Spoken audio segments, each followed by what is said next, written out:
Hello food lovers, welcome to our channel. నేను మీ రాణి ఎరంశెట్టి.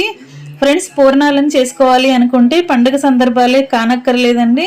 మనం ఎప్పుడు తినాలి అని అనుకుంటే అప్పటికప్పుడే చేసుకోవచ్చు. చాలా సింపుల్ ప్రాసెస్తో టేస్టీగా చేసుకోవచ్చు.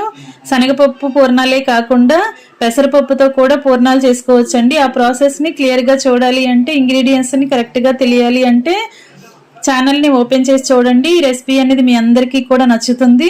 ఛానల్ని ఓపెన్ చేసి వీడియోలో చూడండి. అలాగే రిలేటెడ్ వీడియోలో కూడా రెసిపీకి సంబంధించిన లింక్ అనేది ఉంటుంది. ఓపెన్ చేసి చూడండి. మీ అందరికీ కూడా ఈ ప్రాసెస్ నచ్చుతుంది. వీటికి టేస్ట్ చాలా చాలా బాగుంటాయండి. ఇంగ్రీడియంట్స్ అన్నీ కూడా మన ఇంట్లో ఉన్న వాటితోనే చేసి చూపించబోతున్నాను. మీ అందరికీ కూడా వీడియో నచ్చుతుంది. ఓపెన్ చేసి చూడండి. అలాగే ఛానల్ని ఫస్ట్ టైం వాచ్ చేస్తున్న వారు సబ్స్క్రైబ్ చేసుకుని పక్కనే ఉన్న బెల్ బటన్ని క్లిక్ చేయండి. మరొక రెసిపీతో మళ్ళీ కలుద్దాం. Thanks for watching. నేను మీ రాణి ఎరంశెట్టి.